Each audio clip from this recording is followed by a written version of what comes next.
இருக்கு. இனி வீட்லயே பானிபூரி செய்யலாம் எல்லாரும். ஆச்சி பானிபூரி கிட். அவர் ட்ரக் அடிச்சிருக்க மாட்டாரு அப்படின்லாம் நான் சொல்ல முடியாது. இப்போ நான் வந்து நீங்கள் சின்மையை பற்றி கேட்ட உடனே உங்களுக்கு அந்த பிரச்சனை இருக்கான்னு நீங்கள் கேட்கக்கூடாது. இது இருக்குமா சினி ஃபீல்டில் இருக்குதுன்றது இப்போ உண்மை தானே. அது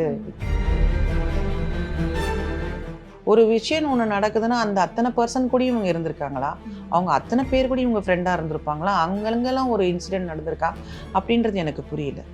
ஐ am a great fan of her voice but not of her interviews. அவங்களுடைய அந்த வாய்ஸ் எவ்வளோ இனிமையாக இருக்கும் அந்த அளவுக்கு அவங்க ஒரிஜினலும் அதே மாதிரி இனிமையான ஒரு பர்சனாக, அடுத்தவங்கள ஹர்ட் பண்ணாமல் இருக்கணும் அப்படிங்கிற ஒரு பர்சனாக மாறினாங்கன்னா அவங்க என்றைக்குமே அந்த இதுலேருந்து பேக் அடிக்கலை. வேலை வேணும், எனக்கு வாய்ப்புகள் வேணும் அப்படின்றதுக்காக வேண்டி அவங்க என்றைக்குமே பேக் அடிக்கலை.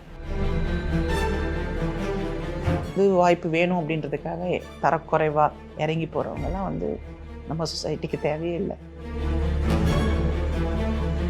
ஒரு நடிகர் சங்கம்ன்றது நடிகர்கள் நடிகைகளை ஒன்று சேர்க்கறது தான் சங்கம்னு அர்த்தம். ஆளுக்கு மூஞ்ச திருப்பிட்டு நவகிரகம் மாதிரி இருந்தால் அதுக்கு வேறு சங்கம் கிடையாது.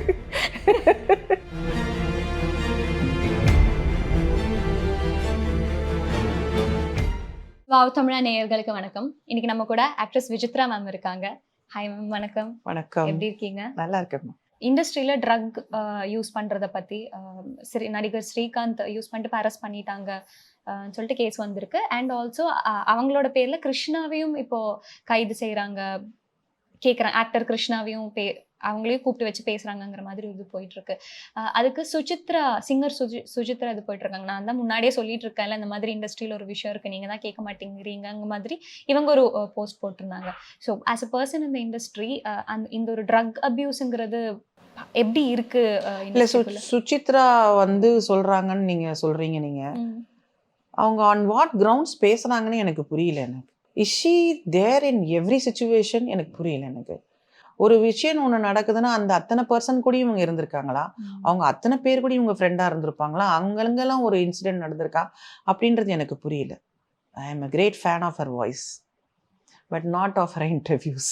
அவங்க பேசுகிறாங்க. I don't know why she is talking like that. எனக்கு தெரியல எந்த அளவுக்கு அதில் உண்மை இருக்குன்னு எனக்கு தெரியல. எனவே அதில் அவங்களுக்கு என்ன பெனிஃபிட் கிடைக்குதுன்னு எனக்கு தெரியல. பெனிஃபிட் ஒருவேளை அவங்களுக்கு கிடைக்கலாம், but she is actually doing damage for so many people. அவங்களுடைய அந்த வாய்ஸ் எவ்வளோ இனிமையாக இருக்கும் அந்த அளவுக்கு அவங்க ஒரிஜினலும் அதே மாதிரி இனிமையான ஒரு பர்சனாக, அடுத்தவங்கள ஹர்ட் பண்ணாமல் இருக்கணும் அப்படிங்கிற ஒரு பர்சனாக மாறினாங்கன்னா எனக்கு ரொம்ப சந்தோஷமாக இருக்கும். ஸோ அந்த ட்ரக் கேஸ் பற்றி என்ன நினைக்கிறீங்க? ஃபர்ஸ்ட் ஆஃப் ஆல் இது நேற்றுக்கு நடந்த விஷயம். ஓகே, நான் பார்த்தது வீடியோவில் ஒரு அரெஸ்ட் பண்ணி கொண்டு போய் உள்ளே உட்கார வைக்கிறாங்க. எல்லாமே ஃபுல்லாக வைரலாக ஆகிட்டுருக்கு. இதுதான் எனக்கு தெரியும். புலிஸ் கேஸ் ஆகிருக்கு. வி டோன்ட் நோ என்ன ஆச்சுன்னு தெரில. உண்மையிலே அவங்க சாப்பிட்டாங்களா, இல்லை பிளான்ட் பண்ணாங்களா, இது பிளான்ட் இதுவா, இல்லை வேறு யாரோடையாவது ஒரு எனிமிட்டியோ, இல்லை இதை ஏதோ சம்திங் ப்ளே பண்ணி இது வருது, இல்லை நிஜமாவே அவங்களே எதிர்பார்க்காம இப்படி ஏதாவது நடந்துருச்சா என்னன்னு எனக்கு தெரியல.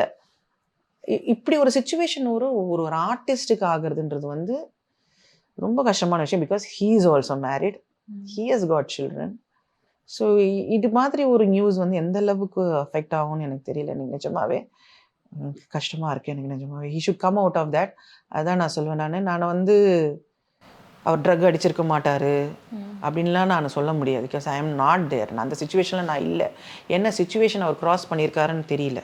இந்த டைமில் as a celebrity, as a இந்த இண்டஸ்ட்ரியில் ஒரு பர்சனாக அந்த ப்ராப்ளம் அவங்க சால்வ் பண்ணி வெளியில் வரணும் அப்படின்றது தான் நான் சொல்வேனே தவிர, அவங்கள கிரிட்டிசைஸ் பண்ணவோ இல்லை அவங்கள குறை சொல்லவோ, ஏன் அப்படி பண்ணாருன்னு சொல்கிறவோ அதுக்கு எனக்கு கொஞ்சம் கூட தகுதி கிடையாது.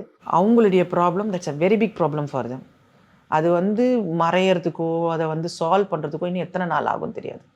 அதுக்கு அவங்க எவ்வளோ விஷயங்கள் அதுக்கு எத்தனை லாஸ் ஆகும்னு தெரியாது, எத்தனை பேரை சந்திக்கணும்னு தெரியாது, சோஷியல் மீடியா அப்யூஸ் எவ்வளோ பார்க்கணுன்னு தெரியாது.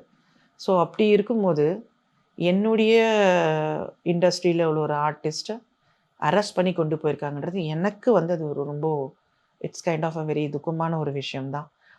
அவங்க நல்லவங்களா கெட்டவங்களான்றது இல்லை. இந்த சமயத்தில் I pray God that he comes out of that அவ்வளோதான் நான் சொல்லுவேன். அவங்க ஃபேமிலிக்காக, அவங்க ஃப்ரெண்ட்ஸ்க்காக, அவங்க செஞ்சிட்ருக்கிற ஒர்க்குக்காக நான் அதுதான் நான் சொல்லுவேன் நான். மற்றபடி அதை பற்றி கமெண்ட் பண்ணுறதுக்கு எனக்கு இப்போ ரைட்ஸ் கிடையாது. Police is handling. If it is right, அது என்னவோ அதை வந்து ப்ரூவ் பண்ணுவாங்க இல்லையா? ஸோ அப்போ பேசுவோம் அதை பற்றி. கண்டிப்பாக கூடிய சீக்கிரமாகவே அந்த நியூஸ் நமக்கு வரும். சின்மயி மேமோட ஒரு இஷ்யூ, இப்போ முத்துமழையே சாங் அவங்க நம்ம இங்கே பேன் பண்ணியிருக்காங்கன்னு நமக்கு தெரியும். இப்போ ஸ்டேஜில் அவங்க பெர்ஃபார்ம் பண்ணாங்க, அதை அவ்வளோ பேர் கொண்டாடினாங்க. எங்கே போனாங்க இவ்வளோ நாள், இப்போ கொண்டாடுறாங்க அவங்கள. ஆனால் அன்னைக்கு அவங்க வைரமுத்து சார் பற்றி அவங்கள பற்றி ப்ளேம் பண்ணிட்டு அந்த இஷ்யூ பேசும்போது யாருமே சப்போர்ட் பண்ணி நிற்கிற மாதிரி இல்லை. அந்த யாரு இந்த ஆடியன்ஸ் சைடில் இருந்து யாரு நம்ம தான். நம்மனா யாரு ஆடியன்ஸ்னா யாரு? மீடியா. அன்னைக்கு அவங்க வந்து அவங்க ஒருத்தர் மேலே அலிகேஷன் சொல்கிறாங்க, அதை எல்லாரும் விமர்சனம் பண்ணாங்க. ஏன் அவங்க வந்து இதெல்லாம் சொல்கிறாங்க அப்படின்ட்டு. அன்றைக்கி அவங்களுடைய பிரேவரியை வந்து ஒரு கரேஜியஸாக சப்போர்ட் பண்ணவோ, நீங்கள் எவ்வளோ தூரம் பிரேவாக நீங்கள் ஒரு விஷயம் நீங்கள் சொல்லியிருக்கீங்களே, we are supportive to you அப்படின்ட்டு, இந்த இண்டஸ்ட்ரியில் நான் யாரையும் பார்க்கல போய் சப்போர்ட்டிவாக. நானும் இருந்தேன், ஒரு தூரத்தில் இருந்தேன் நான். ஐ வாஸ் ஆக்சுவலி நான் அதை பார்க்கும்போது எப்படி இவ்வளோ ஒரு துணிச்சல் அவங்களுக்கு, எப்படி இது, how she said this being in the industry right no. She's a excellent singer. அவங்க வந்து அவ்வளோ ஒர்க் பண்ணிக்கிட்டு இருக்காங்க, one of the top singer. அந்த மாதிரி ஒரு குரல் கேட்கவே முடியாது. ஹவு ஷீ டிட் திஸ் அப்படின்ட்டு சொன்னாங்கல்ல, அது மாதிரி ஒரு இஷ்யூ வந்து சொன்னாங்க. அது எல்லாரும் எந்த அளவுக்கு அதை கொச்சைப்படுத்த முடியுமோ அவ்வளோ கொச்சைப்படுத்தினாங்க. Mostly no one supported her. ஆனால் அதே மீடியாவில் யாரோ ஒரு ஃபேன்ஸு யாரோ அவங்க ஐடியில் ஐயோ இந்த பொண்ணுக்கு வந்து வாய்ப்பு கொடுங்கனான்னு சொன்னது தான் வைரல் ஆச்சு. ரைட்? நான் ஒரு வீடியோ ஒன்று பார்த்தேன் நான். அதுக்கப்புறம் உடனே அதை காப்பிடிச்ச மாதிரி அத்தனை பேர் அதானே அதானே அதானே அதானே அதானே. மீடியா வந்து நினச்சா எவ்வளோ நல்லது பண்ணலாம், அது பண்ணுறதுக்கு ரெடியாக இல்லையே. இந்த மேட்டர் ஆஃப் அவங்க இந்த சோஷியல் மீடியாவில் இப்போ அவங்கள வந்து புகழ்ந்து பேசுகிறாங்க. இப்போ வந்து அவங்களுக்கு வந்து ஏன் வாய்ப்பு கொடுக்கல, என்ன ஒரு பிரமாதமான குரல்னு சொல்லிட்டு இருந்தவங்க, இந்த ப்ராசஸ் இருக்குது தெரியுமா, அவங்க சொன்ன டைம்லேருந்து இப்போ வரைக்கும் எவ்வளோ அனுபவிச்சிருப்பாங்கன்றது அவங்களுக்கு மட்டும்தான் தெரியும். நிறைய விஷயம் she doesn't say. But what I appreciate her, அதுக்கப்புறமும் ஷீ வாஸ் கன்சிஸ்டன்ட். அவங்க என்றைக்குமே வந்து அந்த இதுலேருந்து பேக் அடிக்கலை. வேலை வேணும், எனக்கு வாய்ப்புகள் வேணும் அப்படின்றதுக்காக வேண்டி அவங்க என்றைக்குமே பேக் அடிக்கலை. இன்னமும் பிரேவாக அதே தான் சொல்லிக்கிட்டு இருக்காங்க. ஒர்க் வந்தால் okay, I will show my talent, otherwise I can manage அப்படின்னு இருக்கிறாங்க. அந்த மாதிரி ஒரு பெண்கள் தான் தேவை இப்போ சொசைட்டிக்கு. நாட் லைக் வந்து நமக்கு வந்து வாய்ப்பு வேணும் அப்படின்றதுக்காக தரக்குறைவாக இறங்கி போகிறவங்கெல்லாம் வந்து நம்ம சொசைட்டிக்கு தேவையே இல்லை. இப்போ கங்கை அமரன் சார் ரீசெண்டாக ஒரு பேட்டியில் சொல்லியிருந்தார், வைரமுத்து ஒரு நல்ல ஒரு கலைஞன், பட் ஒரு மனிதராக அவர் நல்ல ஒரு மனிதர் இல்லைங்கிற மாதிரி சின்மயி மேம் முன்னாடியே சொல்லியிருந்தாங்க. ஸோ அந்த மாதிரி இப்போவும் இண்டஸ்ட்ரியில் எக்ஸிஸ்ட் ஆகுதுங்கிறது, அந்த ஒரு இஷ்யூவை நீங்கள் எப்படி பார்க்குறீங்க? வைரமுத்து சாரோட அவருடைய எழுத்துக்கு பயங்கர ஃபேன்ஸ் இருக்காங்க. ஓகே, அவர் பயங்கர திறமைசாலி அவர். ஓகே, ஆனால் சின்மயி கிட்ட அவர் எப்படி நடந்துக்கிட்டாரு அப்படிங்கிறது வந்து அவங்களுக்கு மட்டும்தான் தெரியும். அது மற்றவங்க யாருக்குமே தெரியாது. அதை யாருமே ஜஸ்டிஃபை பண்ணக்கூடாது, இல்லை யாருமே அதை ஜட்ஜ்மெண்ட்லாம் பேசக்கூடாது. ஓகே, அதுவும் அவங்களுடைய பிரச்சனை. அவங்க தைரியமாக வெளியில் பேசியிருக்கிறாங்க, அவங்க தான் ஹேண்டில் பண்ணிப்பாங்க. ஓகேவா? இப்போ இவர் வந்து he might be very good with somebody else. இப்போ நாளைக்கு நீ இன்டர்வியூ எடுக்க போனோன்னா உங்ககிட்ட நல்லபடியாக இருந்திருப்பா, பண்ணி உனக்கு எப்படி இருக்கும், சே இவரா அப்படிலாம் இருக்காது அப்படின்னு நீ நினைப்பேன். ஏன்னா உங்ககிட்ட நல்லபடியாக நடந்துகிட்டு இருக்காரு. அந்த மாதிரி ஒவ்வொருத்தருமே வந்து அவங்கவுங்களுடைய ஓன் எக்ஸ்பீரியன்ஸை தான் சொல்கிறாங்க. யாருக்கும் ஆசை கிடையாது வெளியில் வந்து சொல்லி வர வாய்ப்புகளெல்லாம் கெடுத்துக்கிட்டு குடும்ப நிம்மதியெல்லாம் கெடுத்துக்கணும்னு யாருக்குமே அவசியம் கிடையாது. They are coming out and saying because நாளைக்கு இது மாதிரி ஒரு பிரச்சனைகள் வேற ஒரு பெண்களுக்கு வரக்கூடாது. இது ஒரு அவேர்னஸாக இருக்கணும். இது வந்து அடுத்தது இனி வரக்கூடிய ஜெனரேஷன்ஸ் வந்து இதெல்லாம் நம்பி ஏமாந்து போகக்கூடாதுன்றதுக்காக தான் சில விஷயங்கள் சில பெண்கள் தைரியமாக சொல்கிறாங்க. கரெக்டா? ஸோ அதை நம்ம வந்து அப்ரிஷியேட் தானே பண்ணணும், அதுக்கு நம்ம சப்போர்ட்டிவாக இருக்கணும்ல. அதை விட்டுட்டு கிரிட்டிசைஸ் பண்ணால் எப்படி? இப்போ அந்த ஒரு இதை பற்றி சொல்கிறீங்க, லைக் வெளில சொல்கிறதுக்கு அந்த ஒரு ஸ்பேஸ் வந்திருக்கு, அவங்க ரொம்ப ஸ்ட்ராங்காக சொல்கிறாங்கங்கிற ஒரு இது நெக்ஸ்ட் ஜென்ரேஷனுக்கு அவங்க ஒரு இன்ஸ்பிரேஷன் மாதிரி எடுத்துகிட்டு போகிறாங்கங்கிறது. நீங்கள் நடிச்சிட்டு இருந்த சமயத்தில், அந்த ஒரு 90 சமயத்தில் இந்த பிரச்சனை எக்ஸிஸ்டாக இருக்கா? நீங்கள் ஃபேஸ் பண்ணியிருக்கீங்களா? Or what was the situation out there? அந்த சமயத்தில் ஸ்பேஸ் இல்லாதனால நிறைய விஷயங்கள் வெளில வரலையா? யூ டோன்ட் நோ தட் இது வந்து இன்வேலிட் கொஷின். இப்போ நான் வந்து நீங்கள் சின்மையை பற்றி கேட்ட உடனே உங்களுக்கு அந்த பிரச்சனை இருக்கான்னு நீங்கள் கேட்கக்கூடாது. இது இருக்குமா சினி ஃபீல்டில் இருக்குதுன்றது இப்போ உண்மை தானே அது. It is there. இது நான் வந்து இல்லைன்னு சொன்னாலும் யாரும் இல்லைன்னு சொல்லி ஒத்துக்க போகிறதில்ல. இல்லை இவங்க பொய் சொல்கிறாங்கன்னு சொல்ல போகிறதில்ல. It is there. அது வந்து மாறணும், கண்டிப்பாக மாறணும், அவ்வளோதான். கடைசியாக இப்போ நடிகர் சங்க கட்டடம் கட்டி முடிச்சிட்டாங்கன்னு சொல்லிட்டு ஃபைனலி முடிச்சிட்டாங்கன்னு சொல்லிட்டு நமக்கு நியூஸ் வந்து கட்டிட்டாங்களா? முடிச்சேன்.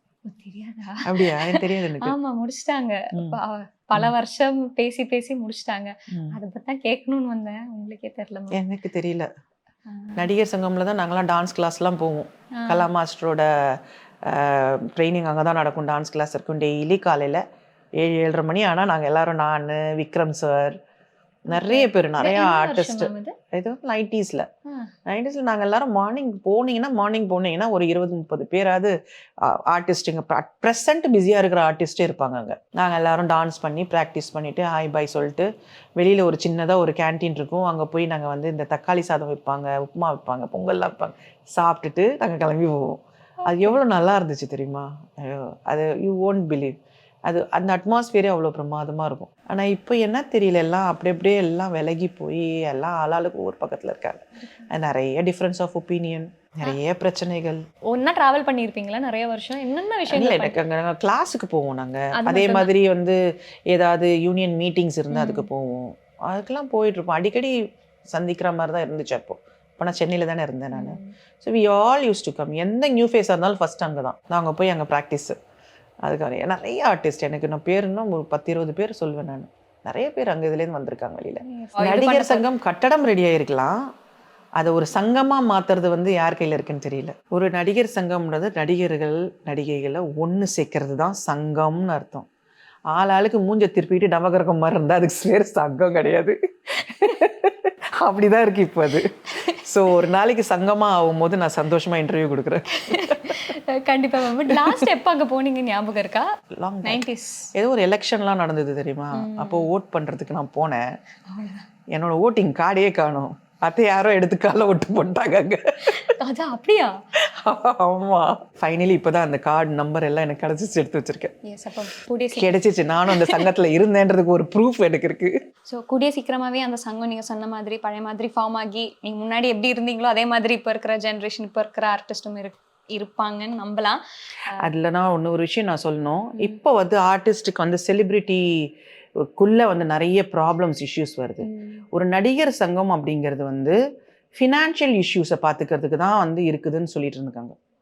முன்னாடிலாம் அப்படி தான் வந்து எங்களுக்கு பேமெண்ட்டு கிடைக்கல, இந்த ஆர்டிஸ்ட் வந்து லொக்கேஷனுக்கு வரல, இந்த ஆர்டிஸ்டால் இந்த மாதிரி பிரச்சனை ஆகிடுச்சு, தகராறு பண்ணிட்டாரு, செட்டுக்கு குடிச்சிட்டு வந்தார், இப்படிலாம் தான் வந்து இஷ்யூஸ் இருக்குது. இதை தான் சால்வ் பண்ணிட்டு இருந்தாங்க. ஆனால் இப்போ அப்படி இல்லை. இப்போது இந்த காலகட்டத்தில் வந்து ஒரு நடிகைகளுக்குள்ள கப்புள்ஸ் பிரச்சனை வருது.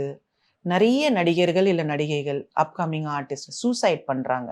நிறைய பேர் டிப்ரெஷன் ஃபேஸ் பண்ணுறாங்க. ஏன்னா ஒரு செலிப்ரிட்டி ஆனதுக்கப்புறம் அவங்களுக்கு வந்து வெளியில் போய் தன்னோட மனசில் இருக்கிறத ஷேர் பண்ணக்கிறதுக்கு அளவுக்கு ஒரு இடம் கிடையாது. There is no space. யார்கிட்ட போய் நம்பி சொல்லலான்றது கூட தெரியாது.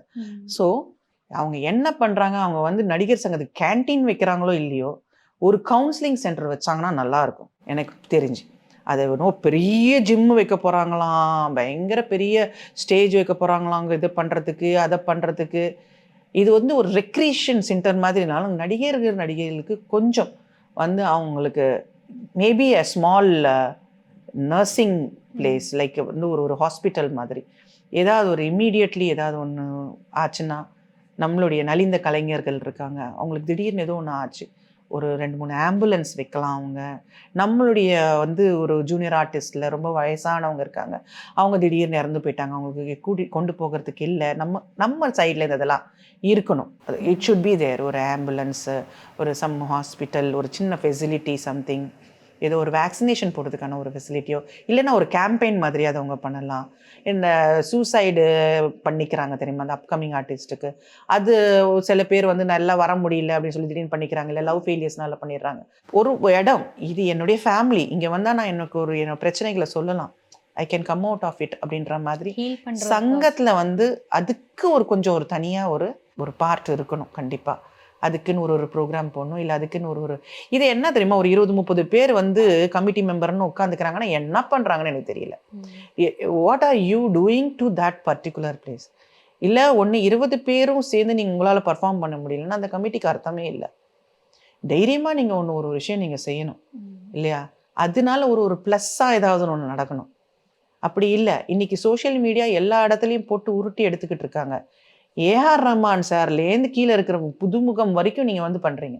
ஒருத்தர் கூட கேட்கறதுக்கு இல்லை, ஒருத்தர் கூட பதில் கேட்கறதுக்கு இல்லை, கேள்வி கேட்கறதுக்கு இல்லை. எல்லாரும் சைலண்டாக போயிட்டே இருந்தீங்கன்னா, நீங்கள் உங்களுக்கு வர பிரச்சனைக்கும் நீங்கள் சைலண்டாக போயிட்டே இருந்தீங்கன்னா நீங்கள் எப்படி அடுத்தவங்க ப்ராப்ளத்தை சால்வ் பண்ணுவீங்க? நடிகர் சங்கம்ன்றது வந்து it's not only a building, ஒரு கட்டடம் கிடையாது. அது வந்து எத்தனையோ கலைஞர்களை ஒன்றா சேர்க்கிற ஒரு இடம். அப்போது என் குடும்பத்தில் ஒரு பிரச்சனைனா என் குடும்பத்தில் என்ன பிரச்சனை அதை நாங்கள் சால்வ் பண்ணிக்கிறோம்டா. நீ யார் அதில் ஒன்று வர்றது அப்படின்னு சொல்கிற ஆட்கள் தான் வேணுங்க. அவங்க தான் மெயின் பர்சன்ஸாக இருக்கணும். யார் வேணால் என்ன வேணால் பேசிட்டு போங்க, எக்கடாவது கெட்டு போங்கன்னு சொல்லிட்டு இருந்தாக்கா அது வந்து இட் இஸ் நாட் அ சங்கம். இனிமே அது ஃபார்ம் ஆகி வரும்போது தான் தெரியும் எப்படி இருக்குன்னு பார்க்கலாம் ma'am. And thank you so much for the interaction. Lovely talking to you. Thank you so much. Thank you.